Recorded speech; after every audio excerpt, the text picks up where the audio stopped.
Hello, everyone, and welcome to Z Sports Dallas Primetime. Hope you're having a fantastic NFL Sunday because the NFL regular season is finally underway. Of course, it was on Thursday night when the Dallas Cowboys kicked things off against the Tampa Bay Bucs, but it's a Sunday slate with 14 NFL games just hits different. And actually, we are still watching football right now in the second quarter of Sunday Night Football. The Rams are 13-0 over the Chicago Bears. So that is a fun game. Thank you for joining me. We have a packed show tonight because there have been a lot of Cowboys news out there, some negative and some bad news for the Cowboys regarding two starters that are already down for the Dallas Cowboys, La'el Collins and Michael Gallup. We will get into the details on tonight's show. We will also talk about the possibility of sliding Zack Martin over to right tackle. We will share some thoughts on the Cowboys versus the Buccaneers opening game. And of course, later we will talk about what's going on in the NFC East because the outlook has already changed because Ryan Fitzpatrick went down injured, unfortunately, on today's opening game. So thank you for joining me. What's up, Carlos, Chris, of course, over here on Frankie as well, joining us on YouTube. Thank you for being on Z Sports Dallas Primetime. We are already going into the discussion of Zack Martin. We will get into that on tonight's show. What is up, John Jones? Thank you for joining the show. How about Z Sports Game Day Live? That experience was wild. Shout out to Sky and Jesse Holly because that was a great pregame, halftime, and postgame show. And thanks, Stevie Mac, also for being here, as always, reminding you to hit that like button and share the video. And actually, before we begin, let me ask you to share the show. If you're watching on Facebook, YouTube, or Twitter, let your friends know that you're watching Z Sports Dallas Primetime. So, now that more of us are here, we can start the show officially. Welcome to Z Sports Dallas Primetime, streaming with you live Sunday through Thursday night here on Dallas On Demand Sports Talk Network. We are excited about the Cowboys season, even though it started with a loss. So for more Cowboys content, as always, remember that you can head over to adcsports.com/Dallas for your latest Cowboys news. And we have some articles out there that are very interesting, some takeaways on the game. A Cole Patterson had a great article that it is titled, "Even in Defeat, Dak Prescott Proves That He is Elite Again." And I actually posted one article today on the Cowboys defensive line look at during Tom Brady's final comeback drive. If you want to read that, you can also do that on adcsports.com/Dallas. But we will actually talk about that on tonight's show as well. So I don't want Steele or Ty Nsekhe on the field, says Chris Woods. And we will discuss that, of course. We're about to smack the Chargers, says Jeff. And that actually, we will do Overreaction Monday tomorrow night. But just to say, as an opening thought, though that Chargers team looked great against the Washington defense. Even though it wasn't the most high-scoring game, I think that Justin Herbert was actually doing a pretty good job today, and it's going to be a fun game versus the Chargers. No doubt about that. What is up, Thomas? Thank you for joining the show. Frankie says, when are you going to do call-ins? That would actually be fun. We will see if we can set that up. Pai over here, Philly was the only one who won. However, Atlanta's defense looked awful. And yeah, it did. Not a lot of takeaways maybe from week one, but a lot of changes, though, going on in the NFC East with a quarterback at least changing in the division. So, starting off with the Cowboys news section, two players for the Dallas Cowboys, two starters to be precise, are already down for the Dallas Cowboys. One due to suspension and the other one due to an injury. But La'el Collins will be suspended for 5 games, so he will join the Dallas Cowboys actually after the bye week, and he will not be playing until week 8 when the Dallas Cowboys travel to Minnesota to play versus the Minnesota Vikings. Those are just bad news for the Dallas Cowboys because we did not expect it, first and foremost, so that really just came off as a surprise maybe for the Dallas Cowboys. The negative kind of surprises. And then Michael Gallup, who suffered an injury during the game, it was reported that it was a calf strain. So he will be out, according to the reports, between 3 and 5 weeks. That is a timetable for Michael Gallup. Now, I do think that the Dallas Cowboys can remain a very strong offense without Michael Gallup. Wide receiver 4 is basically Cedric Wilson.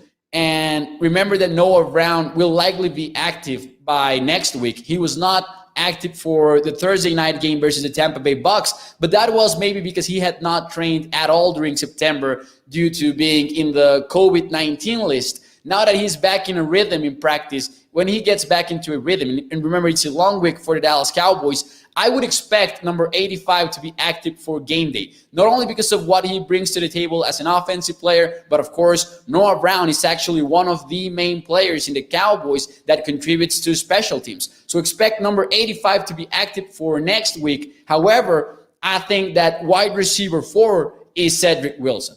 That is the Dallas Cowboys' go-to guy whenever a wide receiver is injured, and I think that was the case last Thursday. I expect it to continue to be the case. So I think that the Dallas Cowboys can actually survive Michael Gallup's absence for 3 to 5 weeks. The main question, though, is will they survive not having La'el Collins? And you take a look at the schedule, and it's kind of scary to know that next week you're facing none other than Joey Bosa.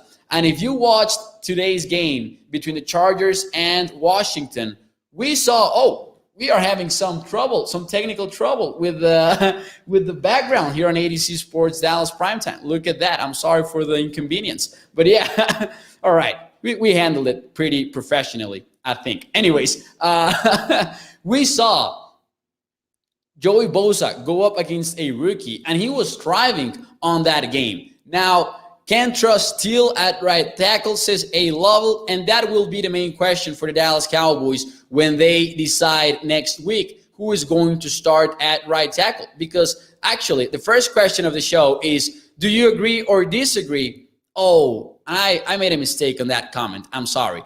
The question is, do you agree or disagree that the Cowboys should play Martin at right tackle? That was a mistake from my part on the text that I just commented. But yeah, do you agree or disagree that the Cowboys should play Zack Martin at right tackle? Because if we take a look at what Mike McCarthy has said about this, it's really not clear where the Cowboys stand on this. Mike McCarthy said, and this is a quote from last week before the game versus the Bucs, and he said, "I would hope we don't have to go that way ever again. It speaks volumes about Zack Martin, how he jumped out there and gave us the quality of play he was able to give us." So the Dallas Cowboys do not look like they are very excited about the possibility of Zack Martin playing at right tackle.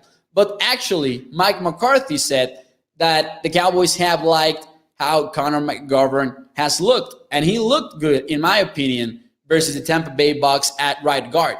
So if you're confident on Zack Martin, if you're confident on Connor McGovern at right guard, it makes even more sense to play Zack Martin at right tackle.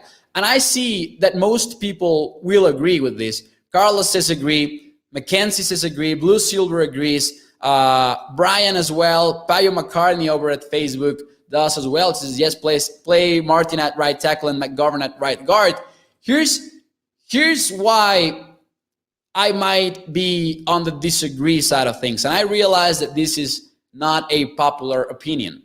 But I think, and a lot of former offensive linemen and a lot of coaches, like for example Duke Manyweather. Now Duke trains a lot of Cowboys offensive linemen. Actually, he trains Tyler Viatich, La'el Collins, Isaac Alarcon, who's in the practice squad, and he might train more players. But those are the ones that I'm sure about. And Duke Manyweather is an offensive lineman expert in terms of in the private coaching world. So he actually takes offensive linemen and develops them before the NFL draft, for example. And he has been very vocal about how people should stop thinking that is an easy transition for a player to move from guard to tackle, for example.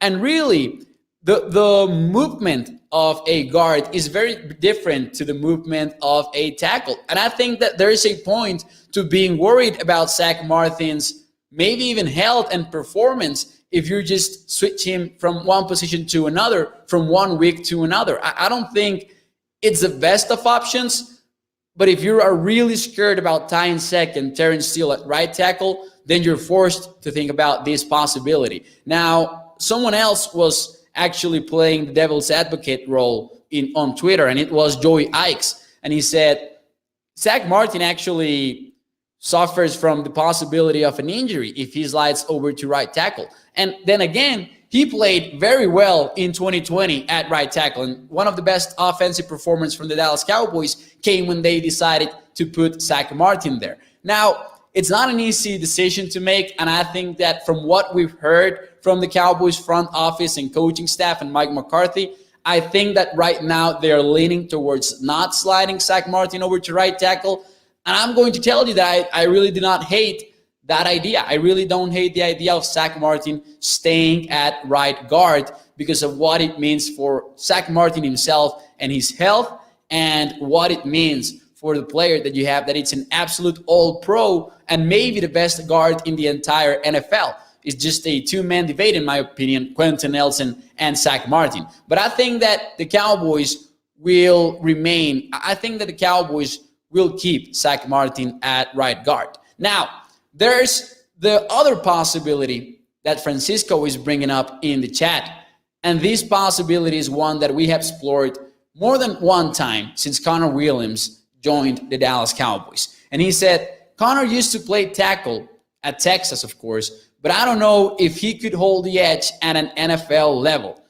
Even if he's capable of doing so, the Cowboys have never really experimented with this, at least from the look of it. It doesn't sound, it has never sounded like the Cowboys are willing to play Connor Williams at tackle. Now, ever since he was actually a draft prospect in the NFL, Connor Williams, a lot of people ruled him out as a tackle because of his arm length. And remember that NFL teams, and I don't know, we could look for it, of course, but I don't know the exact length of Connor Williams' arms, but remember that NFL teams are very, very candid on this. Like, they want long arms. And if you don't have those long arms, you're not playing tackle, period. You're not even a draft prospect for a lot of teams if you don't meet certain measurements. So maybe the Cowboys are not comfortable with Connor Williams because we have never heard about them even considering sliding Connor Williams to tackle. It would be a surprise, but then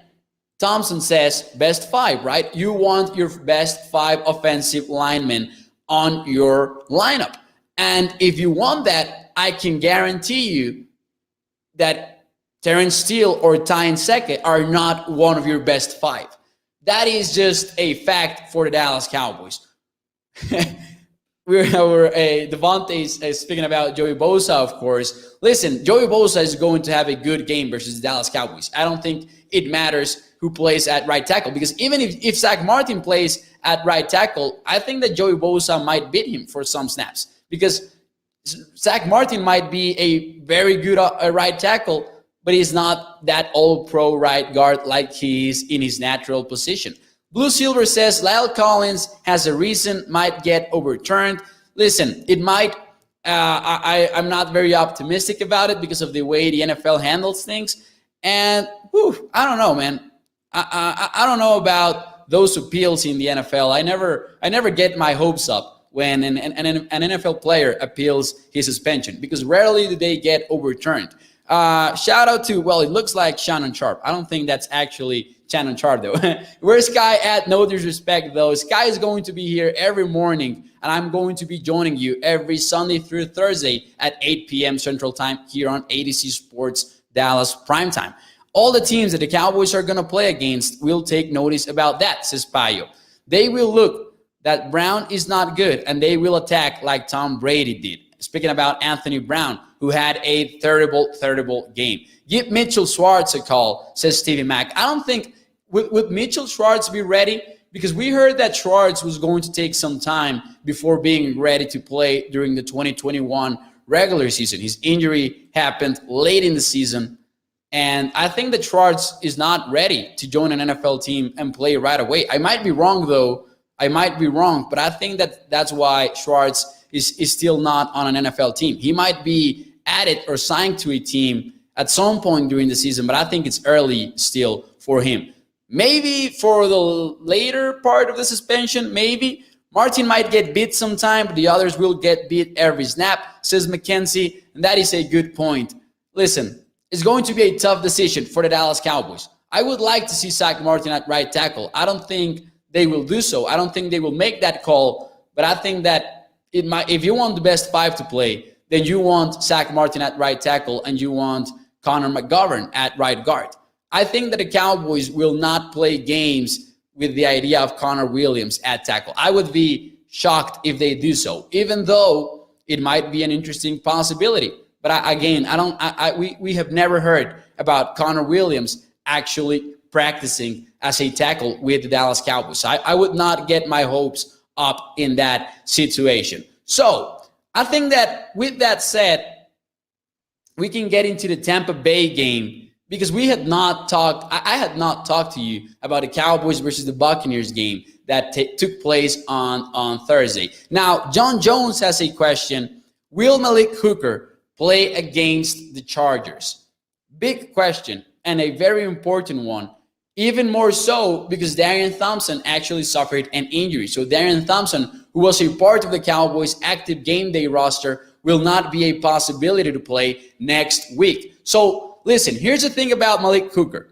He did not play versus the Bucs because he's not a contributor to special teams. So it really depends on where the Cowboys think that they can get some special teamers. But now that they're thin at safety, they might be forced to activate Malik Hooker. But I think that it will be interesting to see whether or not they will play him on special teams, because it does not sound like that is going to happen since he was inactive for the Cowboys Week 1 game. We don't know, and we won't know until we know, of course. But the Cowboys are even thinner at safety now, and I think that they will consider adding him to the active roster. Now, on the other hand, Noah Brown might be back, so he might be an important player in special teams, and that might cost Malik Hooker a possibility to play.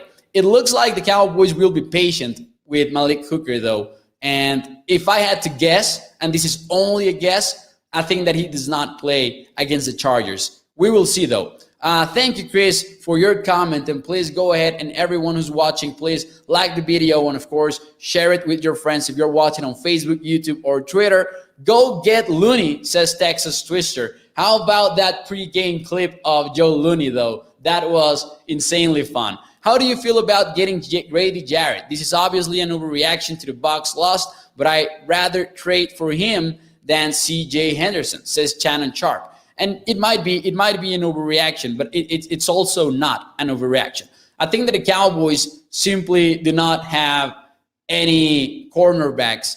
I mean, speaking about the C.J. Henderson thing, the Cowboys do not have a good situation at cornerback beyond Trevon Diggs. However, one of my main takeaways from Thursday's game was, of course, and you all know this by now, what a game Trevon Diggs had on Thursday night. He shadowed Mike Evans, and it's very cool to hear about a Cowboys cornerback shadowing a player. We have not heard about that in a long, long time, the way that Trevon Diggs did. He was targeted 3 times, Mike Evans was. He only allowed 1 reception for 10 yards. But if you look at what Trevon Diggs did on the game, it was really unbelievable. And I'm not even speaking about the interception on the Leonard Fournette play. I think that was just Trevon Diggs being in the right place at the right time. But his work against Mike Evans was really top-notch. And it was shut down cornerback caliber play for Trevon Diggs on Thursday night. Will he keep that up? Maybe, maybe not. Maybe it was a favorable matchup for Trevon Diggs. But if this is any indication of how number 7 will play for the Dallas Cowboys in 2021, I feel better about our cornerbacks, because beyond Trevon Diggs, we might not have cornerbacks, but at least you know that your number 1 guy can at least shut down one of the opposing receivers. And not every team will have Antonio Brown, Chris Godwin, and Mike Evans lined up against you. Not every team has that. A lot of NFL teams will have just one big-time wide receiver, if at all. So Trevon Diggs, really one of the most positive takeaways from the Cowboys opening kickoff. And the numbers that we saw, and actually Pro Football Focus had some interesting numbers on this during the week. But the numbers that Trevon Diggs put up were very, very impressive. And I want to read this to you in case you had not. Trevon Diggs lined up across Mike Evans on 39 of his 47 routes. So Diggs was on Evans all game long. Diggs allowed only just one reception for 10 yards on 3 targets and aligned in press coverage over half of his routes. This is per Next Gen Stats. So really an impressive showing from Trevon Diggs. Could the Cowboys target another cornerback in the trade market? Maybe they could, but I think that right now the Cowboys are going to just keep it simple with the guys that they have on the roster, even though that might not be ideal. Now, Kelvin Joseph is supposed to be back on week 4. He was placed on injured reserve, and he will miss at least 3 games. So when he comes back, maybe we can discuss him starting over Anthony Brown, because I know that we are done with Anthony Brown. And as someone said in the chat, Tom Brady spotted him and then just made sure he was going to attack him all game long. And he did. And Anthony Brown had a very poor performance versus the Tampa Bay Bucs. Falcons look like they need to pile up draft picks, says Shannon Sharp. This is more of a rebuild year for the Falcons, even more than we thought it was, even before they drafted Kyle Pitts, because people said that if the Falcons ended up drafting Kyle Pitts, then they were in a win now situation. And I don't think that was the case ever. I just think that they did not get their guy at quarterback, but they are still in a rebuild mode. I did not expect them to lose versus Philadelphia. I actually picked Atlanta to win that game, and I definitely did not expect them to lose 32-6. Somebody asked in the chat earlier in the show that if I was scared about the Eagles. I really am not. I don't think that the Eagles are a threat to win the division, but they might be a little bit underrated, though. Some people have them as the bottom team in the division, and I think they are number 3. I think that they will beat the Giants, and they will end the season in a better position than the New York Giants, just because they are strong in the trenches, and that might get overlooked a lot of the times. But at least Philadelphia has a good situation on their offensive line and on their defensive line. They were actually among the NFL's leaders last season in sacks, and that's because they have some good players there. Nick, what's up? Says, I'm confused. I was looking for Skywalker Steele's channel, thought I found it, but who is this guy? I'm Mauricio. Nice to meet you, and thank you for joining ADC Sports Dallas Primetime. This is, well, it was at least Sky's channel, of course. Now it's ADC Sports Dallas, and Sky has his show in the mornings, and you will be able to join me here on the show. And, of course, if you choose to, every Sunday night, well, every Sunday through Thursday night at 8 p.m. Central Time. So thank you for joining the show, and welcome. Nice to meet you, of course. What is the purpose, says Guru, of keeping backup offensive tackles if we do not trust them? Steele and Insect, says Guru. That is another good point. Listen, we are scared because of what we saw last year, and we have not seen evidence of Ty Insect and Terrence Steele being actually better players in 2021. But this coaching staff might trust their backup offensive tackles, unlike Cowboys fans who are just scared about them playing a single snap in the season. I think that Guru makes a very good point in this comment. And I think that the Cowboys, that is one of the reasons why the Cowboys will play a backup offensive tackle instead of Zack Martin at right tackle next week. Devonta says, how do you think the Cowboys defense will do against the Chargers? I think it will be a tough game for the Cowboys defensively. And listen, well, I will tie that comment and that question with the takeaways from the Bucs game. Here's where I'm at with the Cowboys defense. We know that Anthony Brown did not look good on that game. We know that. But we also know that the Cowboys defense did a better job than we expected them to, because they had 2 interceptions and then the 2 forced fumbles. And it was just a strong game for the Cowboys defense on Thursday night because of the takeaways. Other than that, though, I think that we saw what we expected to see from the Cowboys defense on the NFL kickoff. And that is, this will not be a unit that will be forcing a lot of 4th down situations. They will not force a lot of the punts, and they might not get off the field the traditional way by just stopping drives throughout the length of a game. I don't think that's going to happen. I think that the Cowboys defense is still very weak at the interior defensive line and in the defensive backfield, even though Trevon Diggs had a great game.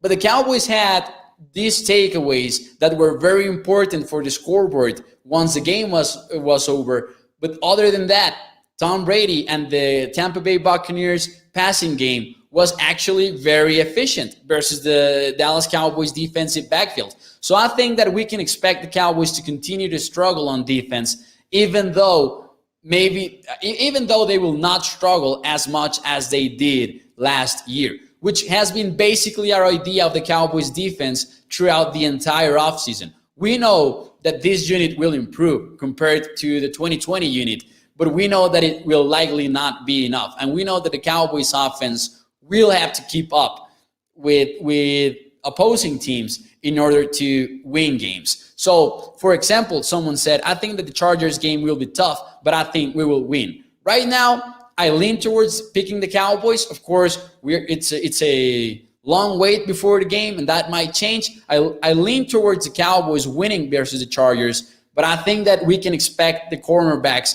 and the defensive backfield to struggle in this game. It will not be an easy game because Justin Herbert looked very, very good versus the Washington football team, and that is a very good defense. So I expect the Cowboys to struggle in that department. Well, I don't believe in Terrence Tissue Paper, says Kenny, always with that nickname for Terrence Steele. Brian says, no, I disagree. They will get better. They have to get better. The Cowboys defense has to get better.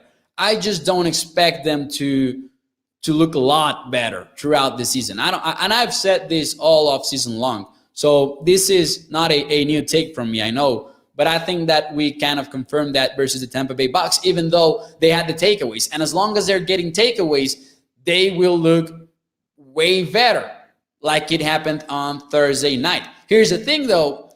If the numbers have taught us anything, is that you will not be getting 4 turnovers per game throughout the entire season. You will go a lot of games without a single turnover, and then you might have some games with 2 or 3, but those are not going to be a constant thing on your stat sheet. So that is going to be tough for the Cowboys defense. I hope we get a chance to hear both Mauricio and Steele on the same show, each special guest on each other's ADC Sports show, says Guru. And that is actually a great idea. And Sky and I have talked about this. On my first show here in the YouTube community, Sky joined me. So we will see if we can set that up so Sky can join me on my show and maybe I can join him in his show. That would be very fun. I agree with that. Thank you, Guru, for your comment. Allen and Eckler are great players too, says Stevie Mack. Definitely. And we saw a very creative offense today from the Chargers. I like that. Definitely. More pressure from the defensive front, says David. And that is an area where the Cowboys have struggled. And let's talk about, maybe I'm going to get ahead of myself, but listen, we have talked about the Cowboys-Buccaneers game already. So I have a specific thought on the Cowboys, on the Tampa Bay's final drive in which they pulled off the comeback with Tom Brady at quarterback with under 2 minutes to go in the game. Once the drive started, I thought that the Cowboys showed an interesting look on the defensive line, and it was a look that actually featured DeMarcus Lawrence and Randy Gregory as your edge rushers. And then the Cowboys were actually playing Dorrance Armstrong defensive tackle. An obvious passing situation, and the Cowboys wanted to get pressure on Tom Brady. Now, remember that this was the key to the game. And I've always laughed about saying that, you need to pressure Tom Brady in order to slow him down. That is obvious, and that's why I've always found it funny to make these takes. But there's a point in discussing pressure on Tom Brady because he sees one of the biggest drop-offs in his play when he is pressured versus when he is not pressured. So we knew that one of the Cowboys' key to the game was to get some pressure on the 44-year-old quarterback. We knew that. And, the Cowboys walked away without a sack. They pressured him in some plays. They didn't in others, and that is fine. But in the final drive of the game, when you need a sack more than ever in order to put a period in the game, when Tampa had no timeouts at all, the Cowboys then shifted towards another defensive line look. And it was obviously because maybe Randy Gregory and DeMarcus Lawrence were gassed. But the Cowboys had 3 consecutive plays on Tom Brady's comeback drive in which they had Bradley Anae and Terrell Basham as their edge rushers, Brent Irvin and Carlos Watkins in the interior defensive line. Now, I don't hate playing Brent Irvin and Carlos Watkins in this situation. I think that not having Oza is not ideal, but I understand Brent Irvin and Carlos Watkins. I really don't like having Bradley Anae and Terrell Basham in this situation. Now, I understand that, they are players, they are humans after all, and they can get just very, very tired. And you might want some fresh legs instead of a tired DeMarcus Lawrence or a tired Randy Gregory. But I thought this was a problem for the Dallas Cowboys. In the drive that mattered most, you had to walk away from your plan of pressuring Tom Brady because your top edge rushers were not available to be on the field. Now, it might be an overreaction. It might be just a small detail. But if there's one thing that the Cowboys needed in this point of the game was a sack on Tom Brady. Now, I understand maybe putting out Randy Gregory or taking out DeMarcus Lawrence, but taking them out, both out for the same play was definitely not ideal. Now, the first play in which this happened was 1st and 15. And then it was a 6-yard game with Rob Gronkowski in which he was pushed out of bounds. So the clock was stopped. The clock was not running after that 1st and 15. The Cowboys had 2 timeouts. I know that giving Tom Brady and Bruce Arians more time to think about their play call and what they're going to do is also far from ideal. But I would have liked the Cowboys to maybe ask for a timeout in order to get Gregory and Lawrence back on the field. It's crunch time. This is when you need your top players. This is when your playmakers need to make plays. And it was very frustrating to see that. And I actually did not catch this when watching the game live. I caught this only after I said catched. I'm sorry. I did not catch this during the live broadcast, but I watched it in the replay, and I was very frustrated with it. It happened 3 consecutive plays, and I know it is a frustrating thing to watch. Stevie Mack says that line configuration just makes no sense. None of those guys have speed. The excuse for the Bucs is rust. Cowboys had new pieces, plus rust only to lose by 2 points thanks to the 4 points the kicker left on the board and clock management by the coaches. Mauricio, what is up? Uncle Charles, thank you for being on the show. Is it possible that Mike McCarthy can put us in a position where we 0-5 because of his mismanagement of the team? I think that the Cowboys offense is very talented to go 0-5. I really do. But I did not like the coaching decisions in this game in terms of 4th down decisions. I thought that Mike McCarthy was very conservative at times. That first field goal that was missed by Greg Zuerlein in the game, that first field goal, it was 4th and 3. And the Cowboys offense was just carving up the Bucs secondary. They really were.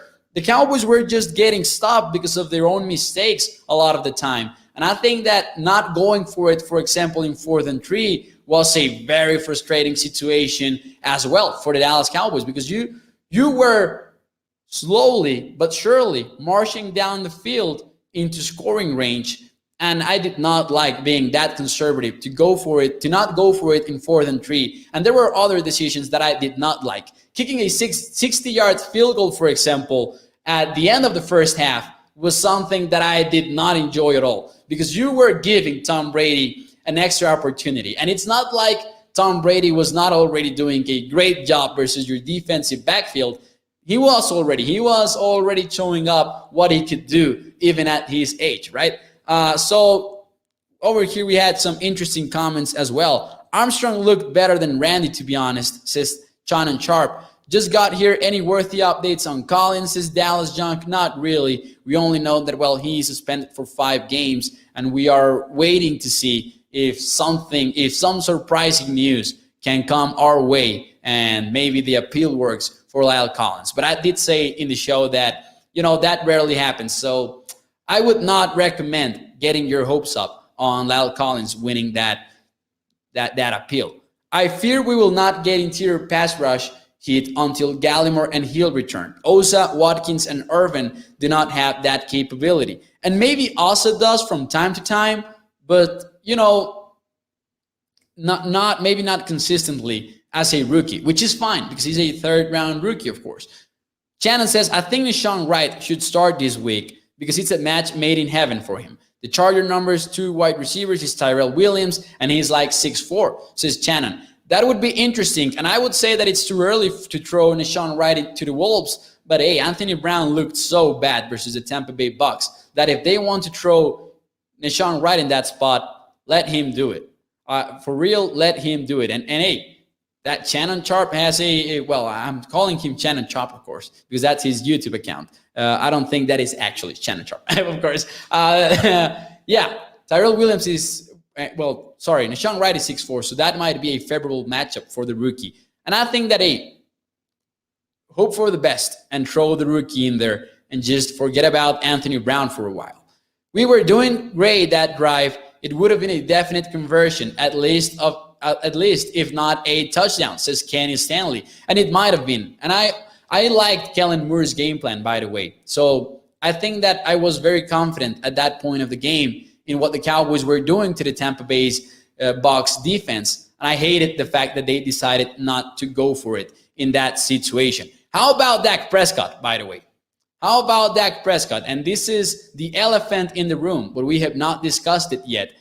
I am a huge believer in Dak, and I ranked him before, even as a top 5 quarterback in the league, even though I understand that might be controversial, and some people might not see him as a top 5 quarterback, but I think that he's in that discussion at least, even though I see him as that kind of a quarterback. And even though I was very optimistic about his status in terms of health, even though I believed all of that, Dak Prescott exceeded my expectations on Thursday night's game. He looked great. It really might be his best game of his career. There are only a few times where I have, felt this way about Dak Prescott that I walked away saying that was his best game. And it probably would come down to 2021 game versus the Bucs and maybe 2019 versus the Vikings. I think when the Cowboys also lost to the Vikings, I think those two might be his best games ever in his career. But Dak Prescott was very in control, and he was making all the right throws. He was moving in the pocket. He was willing to run and take the hits. I loved what we saw from Dak Prescott. And as Kenny was saying in the chat, he proved all the haters wrong. To come out, barely practice with 2 surgeries on his ankle, outdid Brady. That was what Dak Prescott basically did on Thursday night. Now, of course, Dak would have liked to walk away with the win. Cowboys fans would also like that, but at least, that interception with CeeDee Lamb, in which he was looking for CeeDee Lamb, when watching it live, I thought, a bad pass, a risky throw, is allowed to have those. But then they showed us the replay, and Dak Prescott threw an absolute dime to CeeDee Lamb that CeeDee Lamb ended up dropping. And it was not a great game for CeeDee, even though he redeemed himself later in the game. And actually, the first time and the only time in the game in which I thought, the Cowboys are actually going to win this football game was close to the end of the game when the Cowboys took the lead, when CeeDee Lamb caught that pass in 3rd and 11 and then moved the chains with a lot of yards after the catch. That was, to me, the first moment of the game in which I said the Cowboys are actually going to win this game. I had not bought in earlier. I'm going to be honest with you. I was not believing it earlier. When the Cowboys were going toe-to-toe versus the Bucs, I was slow to buy in. But when that happened, I thought that the Cowboys were going to win it. And of course, then Tom Brady did what he does best. His only reception was CeeDee's felt, says Kenny. More Jaron Kears and Mauricio Kennedy, por favor, says Marvel. And I love that comment. Let's play Mauricio Kennedy. He has the same name as me, of course, but in the English version. You're spot on, says Shannon, thank you, because Dak looked fully in control throughout the whole game. But I got to talk about Lamb, because if he's not good, he got to catch those passes, to be honest. That was disappointing from CeeDee Lamb. The drops really were disappointing. I think he will bounce back. I think he will, maybe sometimes young players like CeeDee need to have these kind of performances in order to bounce back. But how about the Cowboys playing in the slot? Every wide receiver. We saw Amari Cooper play from the slot. We saw Michael Gallup, CeeDee Lamb as well. And they all really provided value to the Cowboys offense. And listen, we can talk about CeeDee Lamb and we can talk about Michael Gallup, but once again, Amari Cooper proved why he's in a completely different tier. Amari Cooper and his connection with Dak Prescott was on point versus the Tampa Bay Bucs. It really looked like It really looked like a great quarterback wide receiver duo. And it was, again, if this is any indication of how the 2021 season will go, I think there will not be a lot of doubts about Amari Cooper's future with the Cowboys after a few weeks, because it was very impressive to watch what Amari Cooper was able to do versus Dak Prescott. Coop, there it is, says Kenny. Our offense wasn't great, but much improved. Oh, our defense wasn't great, but much improved. It's all about the takeaways. To be honest, I think it's all about the takeaways. If it hadn't been for the takeaways, I think that we walk out of that game versus the Tampa Bay Bucs feeling a little bit down on our defense. Never bet on Amari Cooper, says Thomas. I don't know why, though. Cooper awesome, says David. I love what Kellen did in the first half with motion shifts and spreading the ball around, but that stopped in second half. Why, says Guru. And it actually, maybe it did, but I think that against Amari Cooper, that makes a lot more sense. Thank you, Thomas. I also liked what Kellen Moore did in the second half. And I actually was going to ask you, on a scale from 1 to 10, how would you grade Kellen Moore's performance versus the Tampa Bay Bucs? Because I got to tell you, I would rate him close to the 10. I will not give him the 10 because of some issues maybe. But yeah, when the game started, we saw basically pre-snap motion on every play. We saw guards doing a little bit of everything, the traps department. We saw that play in which Tony Pollard looked like he was going to just toss the ball somewhere out there on the field, and then he didn't. It was just a very impressive showing from Kellen Moore, in my opinion. And I'm going to say 9. But this is why. Forget about the pre-snap motion. Forget about all of that. I have seen some complaints, and I really do not understand these complaints, on the Dallas Cowboys offense not being balanced versus the Tampa Bay Bucs. And they are right. It was not balanced.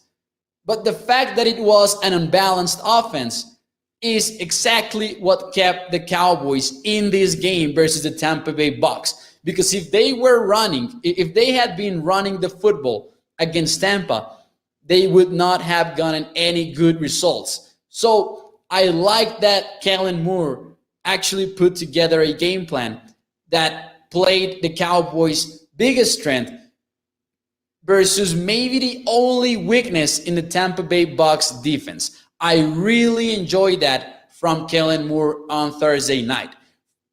And then you add to that the play action plays and the pre-snap motion plays. I like that as well. But the thing that I liked the most was that the Cowboys were willing to throw the ball on 82%. The Cowboys actually passed the ball in 82% of the early downs, which are first down and second down. They passed the ball 82% of the time.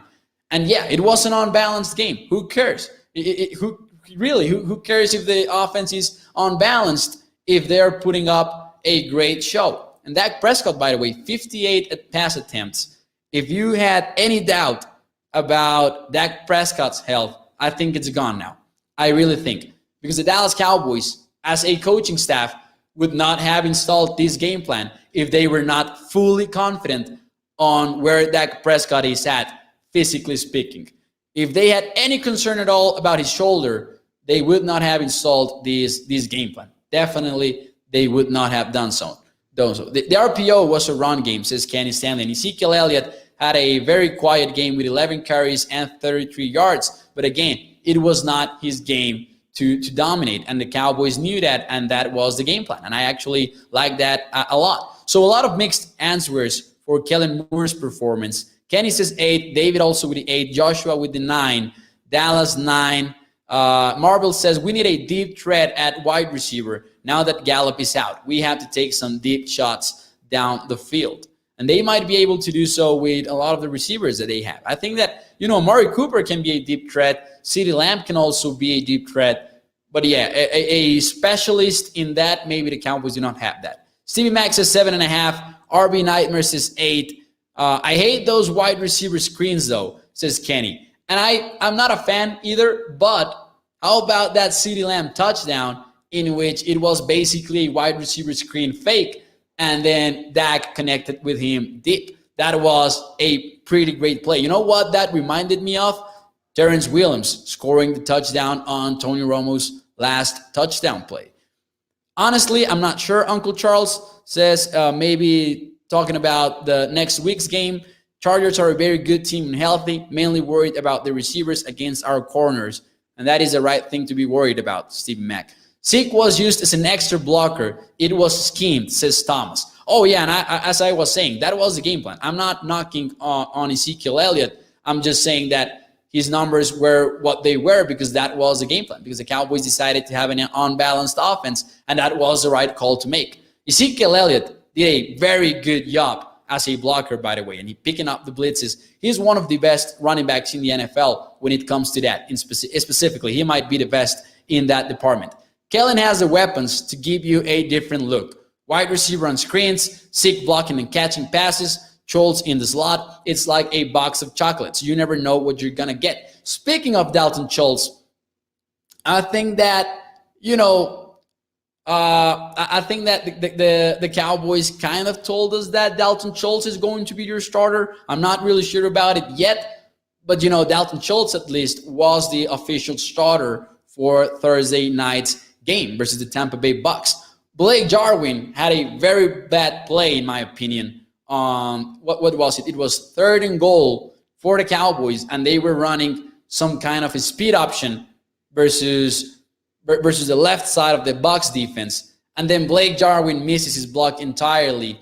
And then Zeke is left one-on-one versus the safety, which is not even a starting safety for the Tampa Bay Bucs, and he gets beat. Listen, it really sucks. And Guru actually was bringing it up as well in the chat. If Jarwin makes a better of a very sorry block at the 3-yard line, we would have scored over 30 points and a critical needed touchdown. The Cowboys went 1 for 4 in the red zone, and that is one of the biggest issues yet. So yeah, we can be excited about Dak Prescott, about Amari Cooper, about the offensive line. We can be excited about all of that, but they need to be better in the red zone. And they failed because of a variety of reasons, in my opinion.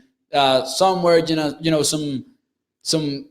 Well, I'm not sure if we should call them a bad pass, for example, or a miscommunication issue, for example, with CeeDee Lamb on that play that was thrown that could have been picked off, by the way. But yeah, the Cowboys went 1 for 4 in that department. But also, you could say that they went 2 for 5, in my opinion, because that Amari Cooper touchdown, that was a great pass from Dak Prescott, that happened on the 21-yard line. So you could say that maybe they went 2 for 5 instead of 1 for 4. Jarwin can't block, says David. And one of Jar not wins, says Caddy Stanley. Blake Jarwin could never block, says Marvel. And I think that is right. Jarwin never could block. And that has been his issue for a long time. We got to start cutting throats when we get in the red zone. And the Cowboys have the weapons to do so. And I think they will. I honestly think they will. But not only that, the Cowboys need to be more aggressive in 4th down in the red zone. Because, for example, that 4th and 3 when Greg missed the field goal attempt, maybe you could have converted that into a touchdown, but you need to go for it. And by now, we know that Mike McCarthy lied to us when he got to Dallas. He talked about analytics, and he talked about having his mindset revolutionized because of analytics, and then he seemingly threw that out the window, and he's never applied it on the playing field. Mike McCarthy has never made aggressive 4th down decisions, and I kind of hate that. I'm going to say that. I'll admit it, says Stevie Mack. I wanted Slater over Micah Parsons. At that moment, I also wanted that, and I think that if you told me that I had the chance to rewound the present, and we could be on April on draft night, and I had the ability to make the Cowboys number 10th overall pick, I would draft Rashawn Slater as well. I definitely would. Even today, after what we've seen from Micah Parsons. Micah looked good, though. I think that Micah played a good game. Even though that viral clip of him completely lost was not great, I think that he still looks like the faster linebacker and the most athletic linebacker on the Cowboys roster. DeMarcus Lawrence had a good game as well.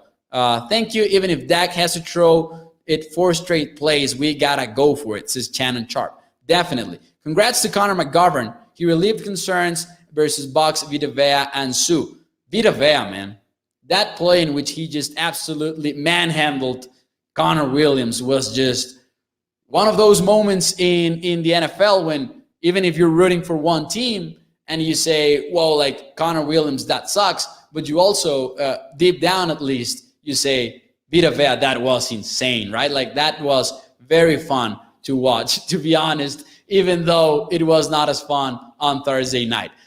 Think Greg the Legs needs to be on the hot seat. He misses again. I'd rather just go for it every time and 2-point conversions. I really did not think that he was going to make the 48-yard field goal. Did you all see how Slater contained Young today? It looks like college all over again, says Thomas. He had a very strong performance in week 1. Tampa Bay Bucs tackled better against the Cowboys as well, says Marvel. So a lot of takeaways from that first game, but I think that the main takeaway is the Cowboys can hang in there, man, with the best of the NFL, and they will continue to do so, in my opinion. The Cowboys offense looks on point. I think that missing Michael Gallup 3 to 5 weeks will hurt the offense, but not as much. The thing that I'm most concerned about is not having La'el Collins over at right tackle. Will the Cowboys play Zack Martin or not at right tackle? We will see. But I think that even without a starting right tackle, the Cowboys will continue to put up strong performances on offense. Remember, we're kind of maybe a little bit traumatized from what we saw in 2020 when the Cowboys had no tackles, had injuries at guard and center and stuff like that. That is not the case in 2021. Like, the Cowboys are going to miss La'el Collins, but they're going to have 4 starters on the offensive line.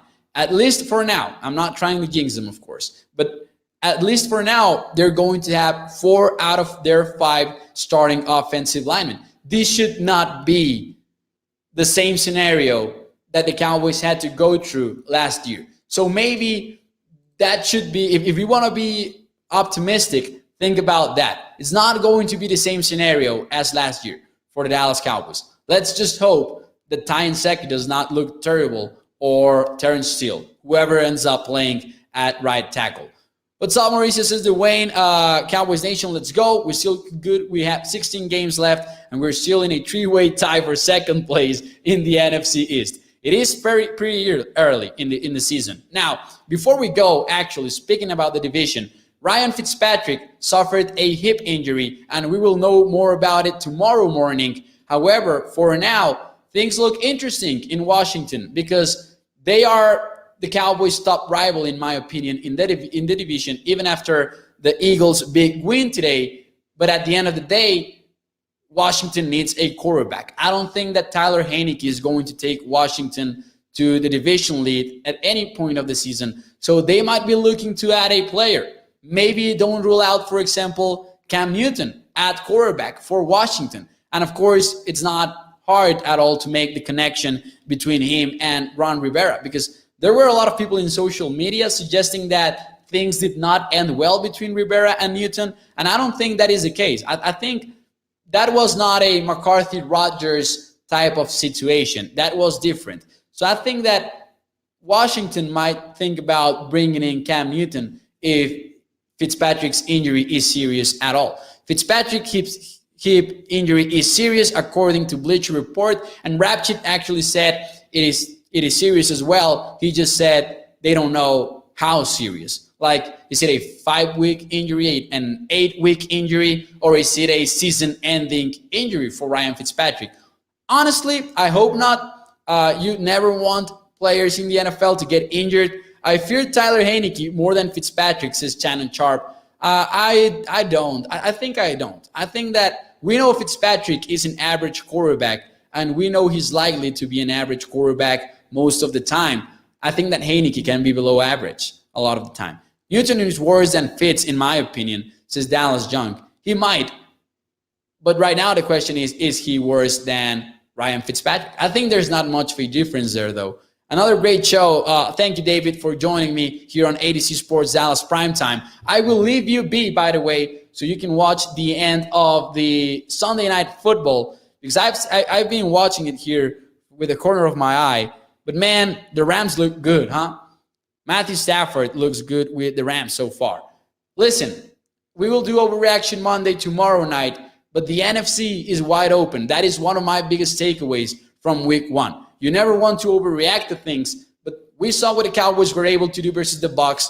We saw what happened with Green Bay versus the New Orleans Saints. We saw that maybe San Francisco has some issues, even though they had a big win versus the Detroit Lions today. But we know that the NFC is wide open for a lot of contenders, even the Dallas Cowboys. So let's keep an eye out for that. And tomorrow we will do a full segment of Overreaction Monday. So please hit the like button if you're watching on YouTube, Facebook, or Twitter. Let your friends know that you're watching ADC Sports Dallas Primetime. And I will see you tomorrow night at 8 p.m. Central Time. So thank you for joining me. Make sure you follow me on Twitter at MauNFL. That's MAU NFL. But more importantly, make sure you check out adcsports.com/Dallas for your Cowboys content. I had an article on the defensive line situation that we talked about. Cole Patterson had a great article on Dak Prescott being an elite quarterback. So go check that out on adcsports.com/Dallas. And thank you all for your comments. And ladies and gentlemen, as Kenny is saying in the chat, Dak Prescott is back. And it's fun to watch a good quarterback play for the Dallas Cowboys. Thank you for joining me, and I will see you tomorrow night. Enjoy your Sunday.